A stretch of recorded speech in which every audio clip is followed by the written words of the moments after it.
Hello, and welcome to another episode of the Full Quota Podcast. We're your cricketing podcast that talks all things South African cricket.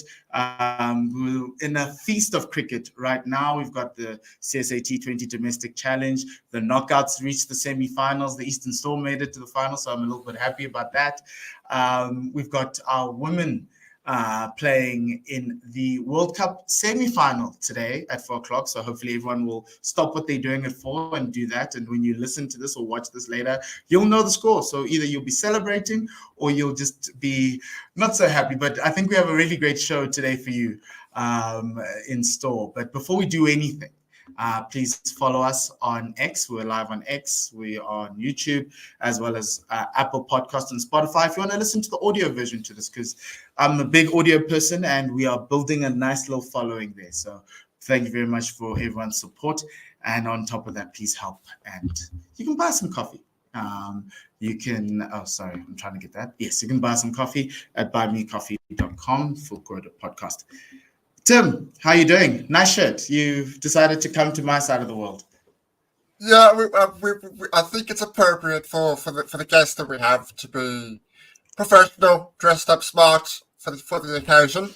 But otherwise, I'm fine. I'm fine. I'm excited for this interview, and I'm excited for the World Cup semi later on. So should be a good day.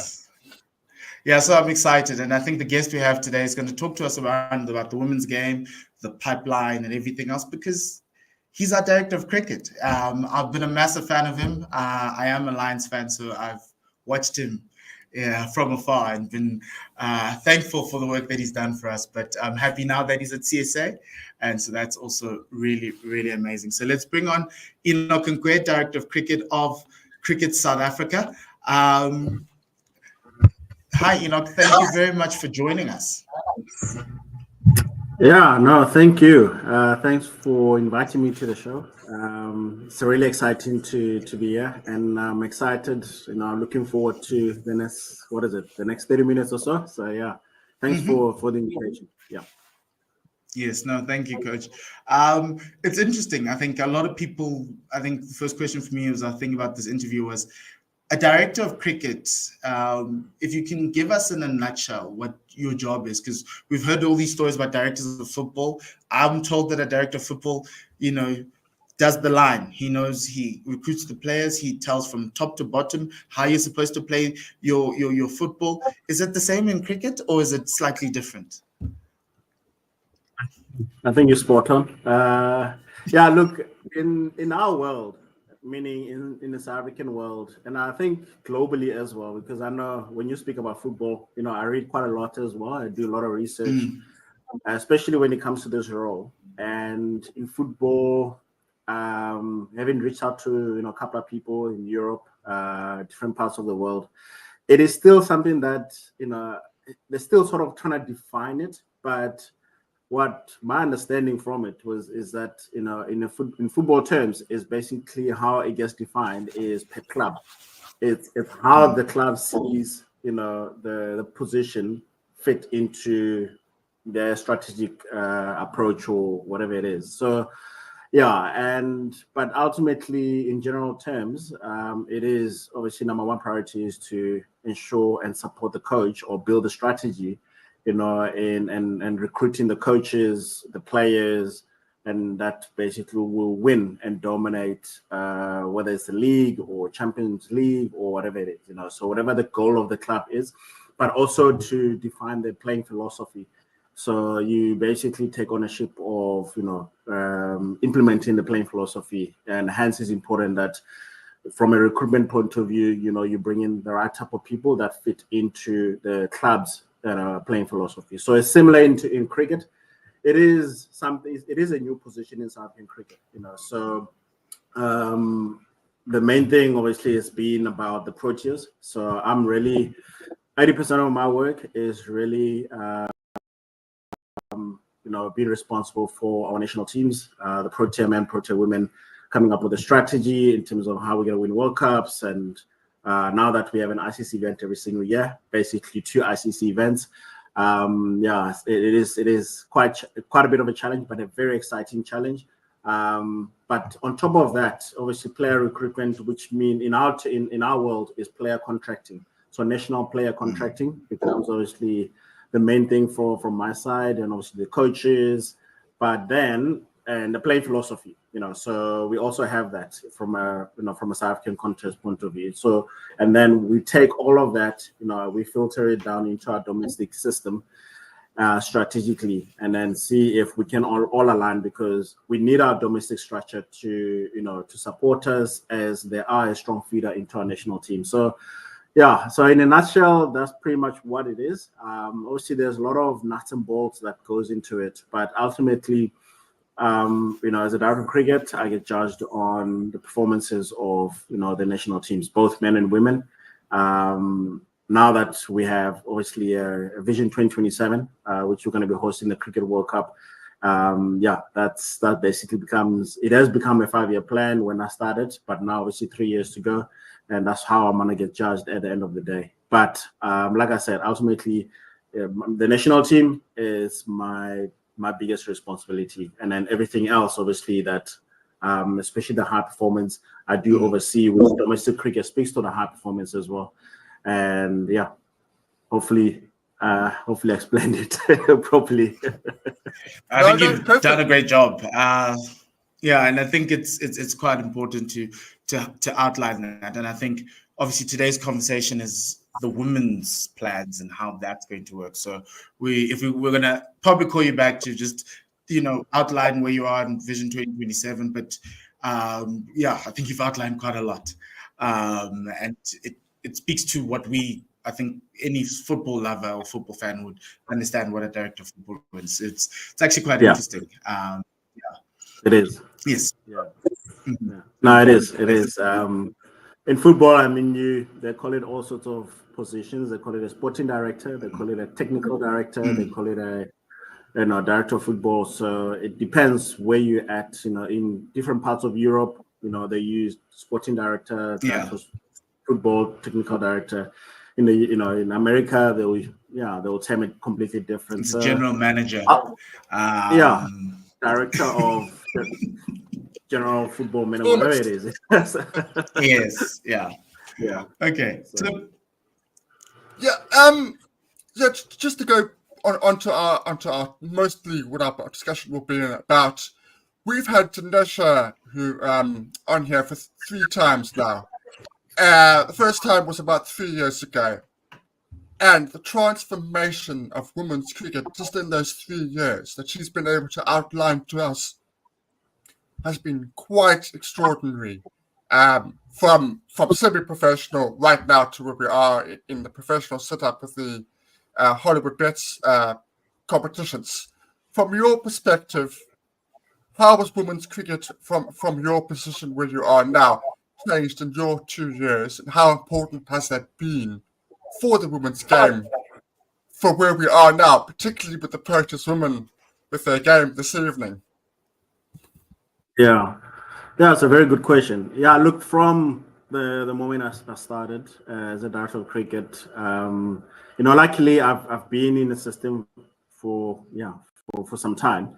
Obviously focusing more on the coaching side of things, but did quite a lot of work through my coaching with Cricket South Africa. So I actually got to understand, what the landscape looks like, at Cricket South Africa. And when I got in, someone like Eddie Koza was very instrumental, when it came to especially women's cricket, but cricket in general, because yes, he was heading, he's heading up the pathway, but in general, he's been fantastic because he's been there for a number of years. So he was someone that, that is still good to actually tap into and trying to understand, especially this side of the fence, which I call it, off field, to try and understand, one or two other things. Yes, you can have the vision, but there's quite a few other nuts and bolts that, you need to make sure that they're well in place and you can tighten them up quite nicely, and you get good support as well, and you can work well with people. So when I came on board, we looked at the landscape and the cricketing landscape in general, both men and women. It's evolving at such a rapid pace. And we sort of sat down and said, okay, how do we ensure that by the time that this landscape gets to a point where it's super professional across the board internationally, like across, globally, basically, that we become one of the first, not the first, because Australia already professionalized their domestic cricket. England have already done that, and we become one of the top countries as well to actually go that route, because we need to try and bridge the gap between international cricket and domestic cricket. And what are the other ways of actually doing that? Because already we had amateur cricket, that was played, but we needed to take it a notch up and say, listen, how are we gonna actually close the gap? Because the reality is that the gap is too big between domestic cricket, which was amateur, to international cricket. So that's where we actually took the decision in no time, and we needed to obviously to work on a couple of strategies in terms of how we can actually do a formal proposal that we can actually put it across. And thanks to the ladies, I must say, obviously back then working closely with Hilton from a team point of view, shared my vision, trying to understand obviously his vision as well with the team vision, and how we can actually, make it,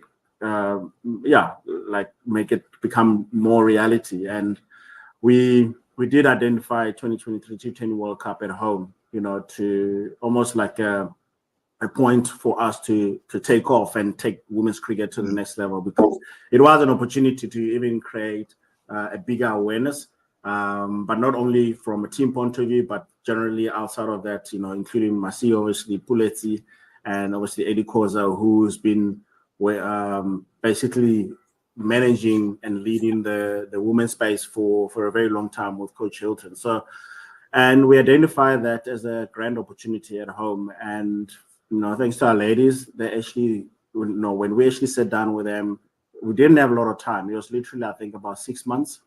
And we did pen it down and say, listen, there's an opportunity, but what does our road to 2023 T20 World Cup at home looks like? And then we actually finalized that, rubber stamped that, and then and then we went guns blazing. Although we knew that it wasn't really our strength, but we had to make it our strength, because it was played at home, and so there were just too many opportunities for us to actually miss out on. And that's how we actually got to a point where our ladies really believed in it. They were so invested in it, and unfortunately along the way we needed to make some tough calls, which is part of the game. And but from a team space point of view, we needed to make sure that also we plug in whatever was required to give this team the best chance to actually win the World Cup. And we drove that message, that belief, and the ladies responded very, very well. And that again gave us an opportunity to say, okay, let's knock on corporate doors, let's knock on wherever we can get an opportunity, for people to actually invest back into the women's space, but also to raise the awareness of women's cricket. And that's exactly how things transpired. And the team from CSA was very, very good. You can think of, from obviously our business unit of cricket services, from commercial marketing, like you can, at all levels, everybody was so zoned in and wanting this to actually work. And thanks to our ladies, once again, they made us proud, and they made our job a lot easier, to make sure that we can get the government on board. And the government actually responded well, to say, listen, we'll give you, some money to invest and professionalize domestic cricket, because we did have a 2-year plan initially, but because of the World Cup and the success of the World Cup, that plan went from 2 years to literally under a year, and we're able to actually execute with good support from the department, but also a number of sponsors that obviously were able to sort of contribute, and then obviously thanks to the board and the members council for really getting behind it and signing it off, and we're able to start that, because we knew that yes, as much as it's a process, it might take 3 years to really reach that level of professionalism, but we needed to start somewhere. And already after 1 year, you can see that we've made some big strides.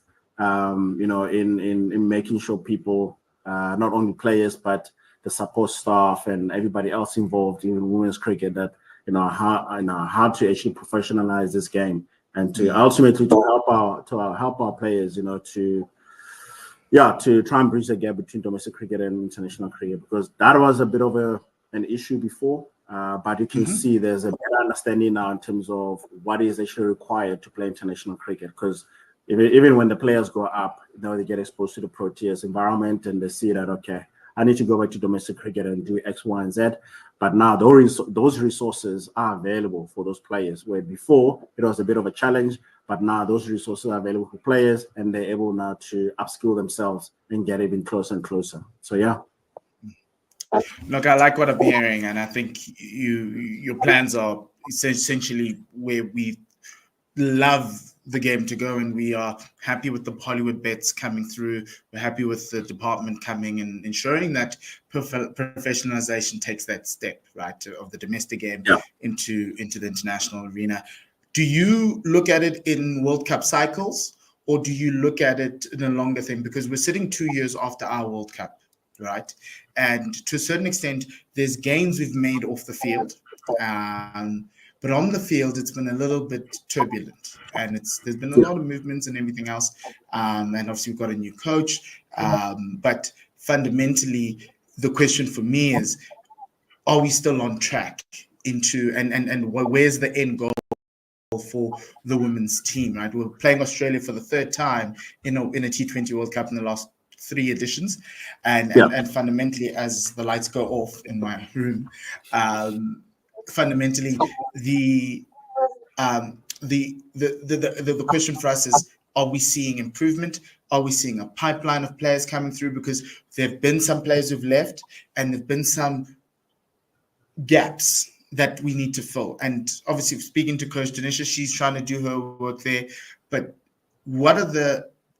is the plan for every 2 years, or is the plan for, like with the men, 2027? Is there's some sort of a similar plan for the women to say by 2031 we need to have, I don't know, world-class all-rounders, or team that can compete, a team that has a chance at winning the World Cup? Obviously, 2023 has passed.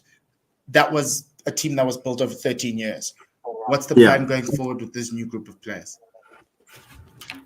Yeah, look, with the landscape that has changed, that has evolved, to this degree, it's becoming very difficult to look at like a 4-year or 5-year, because we basically being presented with an opportunity to win an ICC event, a World Cup, every single year. So we do sort of, work it out in such a way that there's a short term, medium term, and long term. Yes, long term, we do understand that looking at the crop of under 19s, and thanks to ICC for basically signing off or putting the under 19 structure in place, especially when it comes to the World Cups, because that was something that was missing, and that made it so difficult, so challenging from a pathway point of view, especially with young girls, transitioning into senior cricket. So that already on its own, by having an under 19 World Cup already, that is going to help to strengthen the depth or strengthen the pathway to professional cricket, meaning domestic and international. So and parallel to that, we're working on, currently we're working on SAA, because we have the Imagine program, which again, it's a bridge between your domestic cricket and under 19s. So it's your national academy, and then now we're working on closing the gap between domestic cricket and international cricket by having the SAA. So, and again, if you look at the in terms of the last couple of years, in terms of like you say, we used to look at like a 5-year, 7-year, a 13-year sort of a plan. Now, with those under 19s that already we've identified, we picked 2 of them for this World Cup in Smith and Seshi.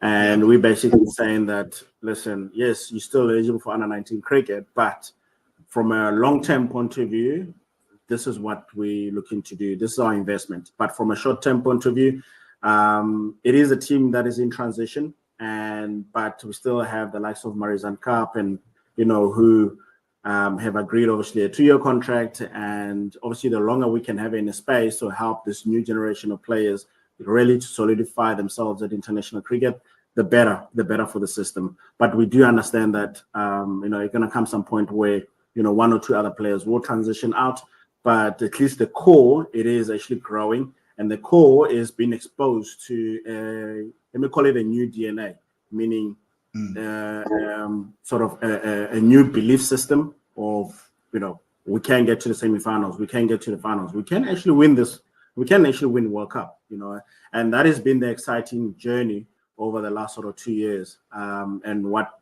this current generation has been exposed to, because the language, the mindset, and everything else is so different, and you see it also with the under 19s that are coming through, so we look at short term, which is 6 to 10 months. It's no longer 4 years. It's literally has come down to 6 to 12 months. And so, okay, what are our chances? What do we need to do from one World Cup to the next?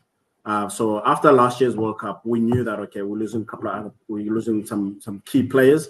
So what format are we going to use to make sure that we transition, we bring in young blood, and then we can actually give them a bit of time, which we did. And yes, the results in T20 cricket bilateral haven't been healthy at all. I mean, we only won our first bilateral tour or bilateral tour against Pakistan leading up to this World Cup. That was our first win. We've pretty much drawn or lost over the last 12 months. And yes, we've been criticized, but we had a plan to say that's a format that we're going to blood in some new faces and get them used to international standards, the pressure, and other key elements to make sure that we close the gap, because 2025, we have a 50 over World Cup, and that is the main World Cup that we want to win. Yes, this one we also want to win, but parallel to that, there's 2025, which we want to, by the time we get to, let's say, after this T20 World Cup, by the time we hit April next year, we broaden up the pool of players, from 15 to 25. Now we can actually look at the 25 players and say, okay, what does the 6 months to 2025 World Cup look like? What do we need to actually prioritize? And then we do that and we actually finalize it. But the most important thing is we have given ourselves an opportunity over the last couple of months to bring in some new faces, which speaks to the long term of 2027 and beyond. But in terms of the women's space, the main World Cup it is taking place next year in India. So we needed to make sure that we have 2 parallel plans, and we,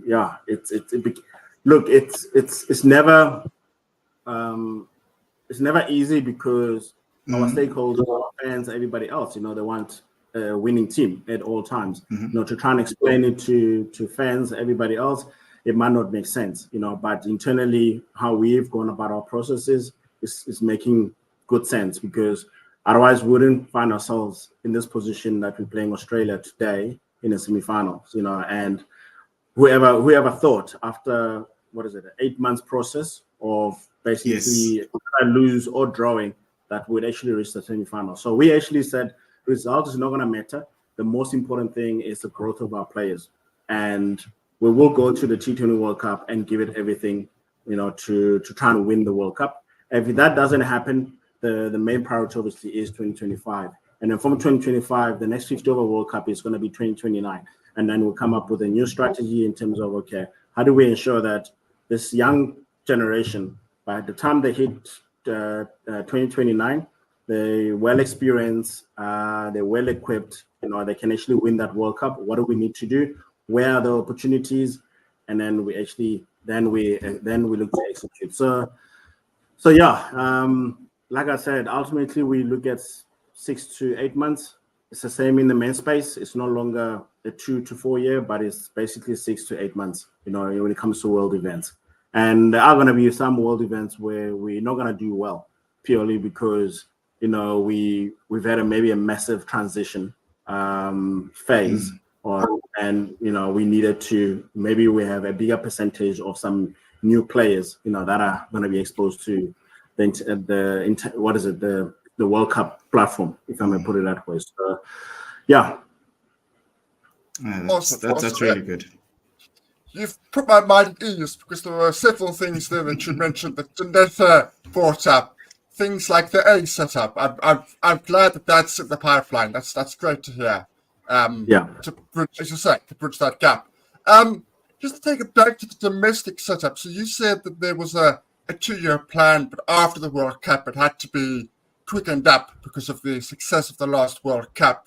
So, is there anything else in the pipeline in terms of domestic cricket? For example, is there an opportunity down the road to have more than 11 players having contracts per team, like a 13 or 14, like the men do? So widening the pool of players that you have, and also, is red ball cricket a viable option at some point in the future for women's cricket? Even if it's a north-south one game at the end of the season. Great question. I love the questions. No, there is definitely a plan. So, and we're very grateful that Hollywood Bets have come on board, because we're so well aligned in terms of the vision, the plans, what their intentions are, what they want to do with the pipeline of women's cricket in our system. So, and we see down the line that it's going to give us an opportunity, to broaden the pool of contracting and all of that, and hence it's important, from our development point of view, that we do reach out to the schools, to the clubs, working closely with the members to try and grow women's cricket. And the response so far has been fantastic. So the numbers are increasing. We have a lot of schools that are reaching out for support, for assistance, for guidance, which is a positive sign. I mean, that has been happening since hosting that Cricket World Cup at home. So that is very, very exciting for us, because what used to happen previously is that obviously we have the hub system, which quite a lot of our Proteas have come through the hub system into the clubs, playing club cricket, and then obviously making it through to the provincial and obviously the Proteas. So so there's so many avenues at the moment that actually are growing and getting stronger and stronger, and we're really excited about it. And Hollywood Bets is really excited about basically looking at from KFC mini cricket right through to the Proteas, and looking at an opportunity on how they can actually broaden up the base. I call it the base into the pipeline of women's cricket moving forward. So yes, from a contracting point of view, we want to ultimately get to a point where both men and women's pipeline are basically identical. They're similar. It's been run the same. Yes, we're gonna have to put in quite a lot of work, but from a player point of view, I mean, we foresee that happening. We can't tell obviously at the moment, how long that is going to take, because we're still dealing with other key elements, to make sure that we continue to improve the professionalization of women's domestic cricket. What was your other one again? Sorry. Is there an opportunity for Red Bull? Oh yeah, Red Bull. Yes, yeah. The Proteas have been asking me about that. It is in the talks. We are looking at a couple of options, like we did with the Women's Super League when we introduced a couple of years ago. So we are looking at, like you say, in north-south, or identifying a pool of players, maybe let's say, for argument's sake, 40 players, and then we look at a window where we can introduce red ball cricket, because it is something that is big countries, especially Australia, India, England, and they in almost every tour, bilateral tour, they like to include Test cricket. So we're excited about it, and we have bought into the idea of playing Test cricket in women. So how do we, through our high performance structures, how do we ensure that we build a system like that of red ball cricket? How do we actually introduce it? We might not see it at domestic cricket at the moment, because the focus is on other issues. But in our national high performance, it is something that we're looking at to say, okay, how do we because red ball cricket is going to help us close the gap, strengthen key fundamentals, cricketing skills, etc. And I can tell you now, I mean, having learned a lot of it from from men's cricket, is that it will definitely help us close the gap and strengthen a lot of cricketing skills and a lot of cricketing awareness, or improve that, and just the general cricket. I think that is going to help us massively, and our women cricketers are going to be better equipped for international cricket moving forward. So it is definitely in the pipeline. We're just working on a couple of other things. Whether we were looking at one point to try and introduce it this season, but one or two other issues, we're thinking maybe let's rather do it properly in the next season. But from a Protea point of view, whenever there's an opportunity to play, even if a once-off test cricket, we will continue to do that, like we've done now with India, we've done with Australia, and it's going to happen now with England, this in our home series. So, and that is very, very exciting. Exciting. Yes. So unfortunately, it's at this stage, it's only those three countries that have the appetite, to play test cricket.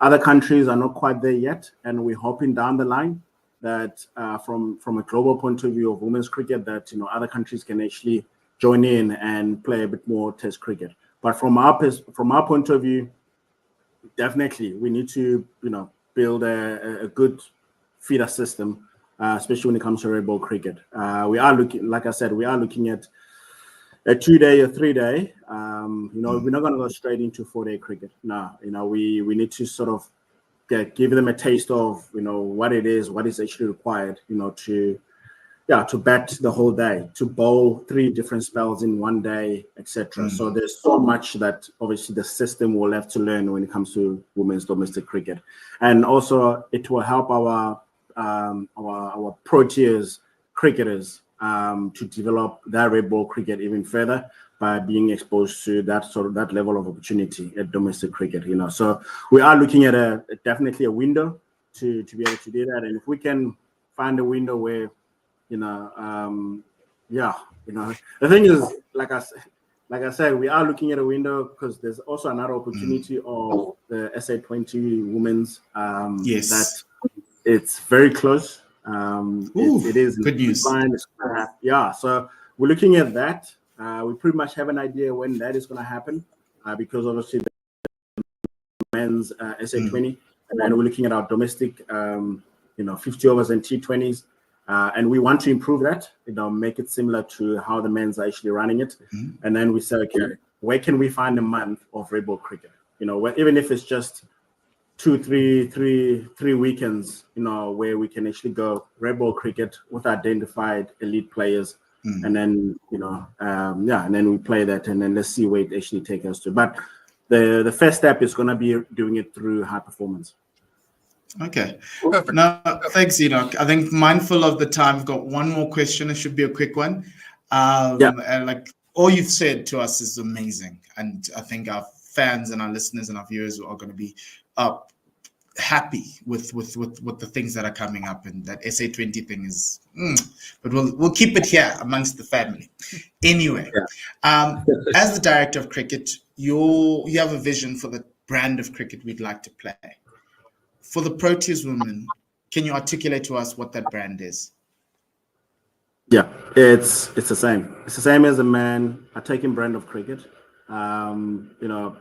Basically initiating it first. Throwing the first punch and finding ways of putting ourselves in winning positions. So that we can actually dominate play. So it is something that obviously through my football exposure and coaching and all of that, put it all together and engage with quite a number of people, to see if we can actually take something from other sports, especially football, and put it into cricket. Look, it also helps that the T20 cricket has impacted cricket in general, all other formats, in terms of the pace of the game. Because you look at men's cricket, test cricket, it's fast paced now. It's happening all quickly. Teams are scoring at 4 runs and over, and there's wickets, and games are done in 4 days, and so yes, T20 cricket had a big influence when it comes to obviously the brand of cricket. But from our point of view, the language internally is basically putting ourselves in a position of actually winning more often.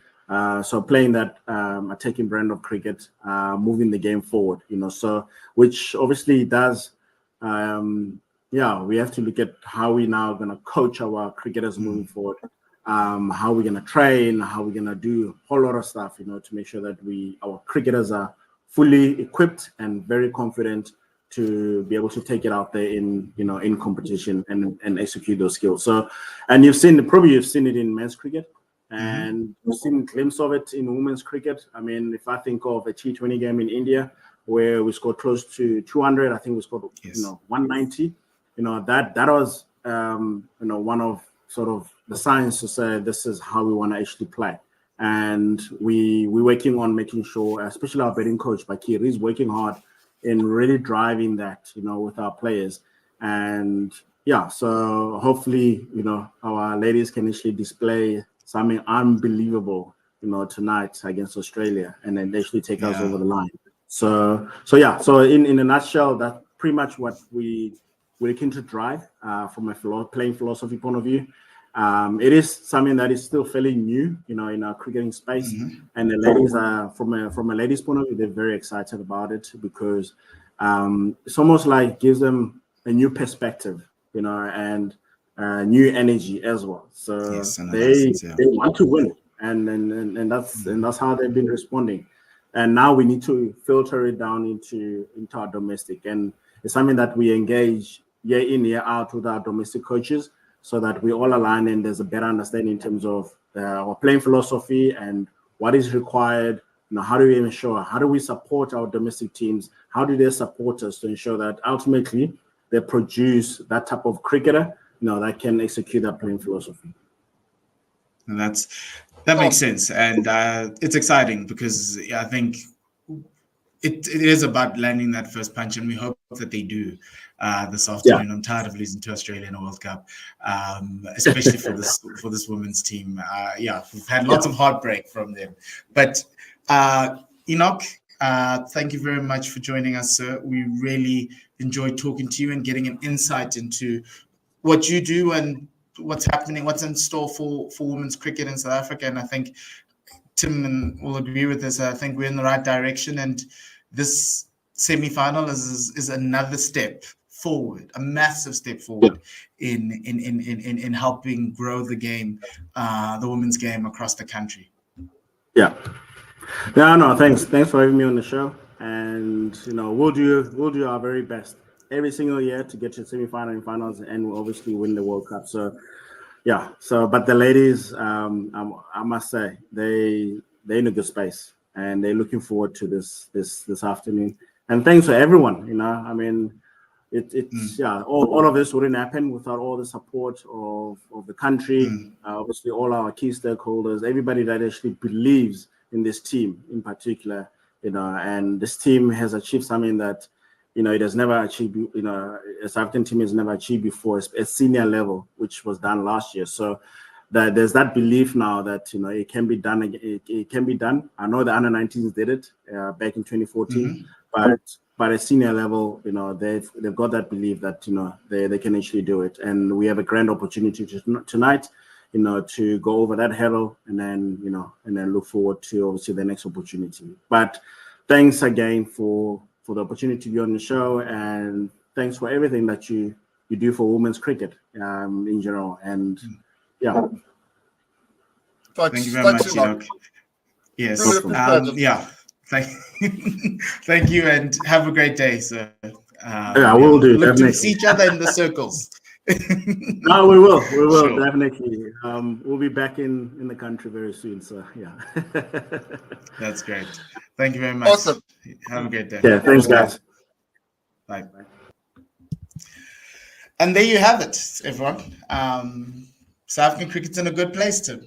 And if you are watching at this point in time, you must be excited at the thought of an SA20 for women. Just think about that. let that sit in, let that rest. Like you've got the BBL, there's little IPL situation happening here, the CPL also, but an SA20W. So I'm excited. But anyway, I'm more excited, and I think the one thing that I take from there is actually in the work that they've done in the planning and everything else, but it's largely in the brand of cricket. And I think it's about sticking to the plan and following that plan and being able to be a little bit more aggressive in attacking. Well, he didn't say aggressive, he said attacking. And I was, yeah, I walk out of there very excited. Yeah, we've already seen that approach. If we're honest, we've already seen that approach with Dylan Dupree at the helm. There is a difference in the way that they go about the things. What pleased me most was the things that about 3 months ago when we had Tanisha on, he repeated them. He said all those things that Tanisha mentioned are in the pipeline, they've started, they're about to begin. That to me is huge, that the person at the top is absolutely behind all those initiatives, SAA, and all the other ones that he mentioned. That to me means that women's cricket might be going through a little bit of a dip in general, but it's generally going in the right direction. There's no doubt about that. We've got a professional setup, SA20 to come in the near future. It's all positive. You have to say it's all positive, which is great news. Yeah, and the one last thing is the fact that obviously Hollywood Bets is coming in is going to go a long way to help funding players and making sure we move a lot of players from semi-professional into professional. And I think that is also something that needs to be not taken lightly. It's a huge thing, and we want more sponsors, right?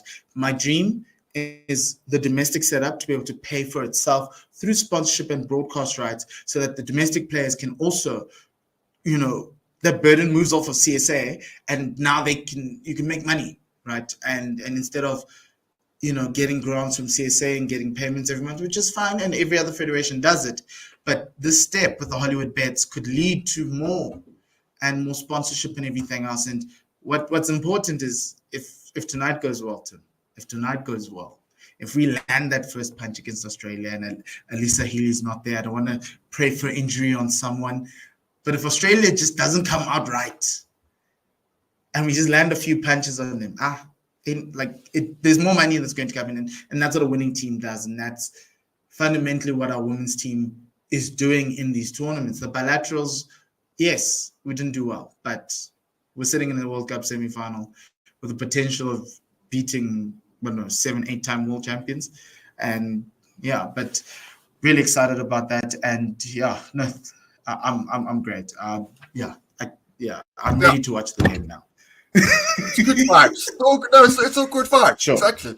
I was a little bit. I was going to be going, well, it's a pity we didn't hear about this. Oh, it's a pity we didn't hear about that, because the nation mentioned this, and I was kind of expecting to be a little bit like that. Yes. We can't do this because of this reason, and there would have been perfectly legitimate reasons for it. But I'm just glad that those things were not there. All the things that were in the pipeline are happening or are about to happen, are in the plans. That to me is a huge, huge plus. So as you say, good vibes, positive vibes. Hopefully it gives us the win this evening. Okay. Thank you very much. Thanks for organizing, Tim. And to our fans, if you want to keep supporting us, thank you for listening and watching and everything else. And please do follow us on Full Quota PodX, subscribe to the channel, and click like, because that's when we go live. We've just done an interview with a person right at the top of CSA. I think we are deserving of a few likes, subscribes, and even a bit of copies. And even a few copies. Yes. I think we are deserved. Yeah, and we're trying to grow the game as best we can. If you want to help us, please do help buy us some coffee. And at buymecoffee.com and Full Quota Pod. We appreciate all the contributions that have been coming through and are going to come through, because we speak in faith and we speak in forward. Similar to the vision that Enoch has for women's cricket, we also have a vision for this podcast, and our vision is going to each and every household, getting to the ears and the eyes of every cricket fan in the country. If they want to know anything about South African cricket, we are that place. And I hope today we showed you a little bit more.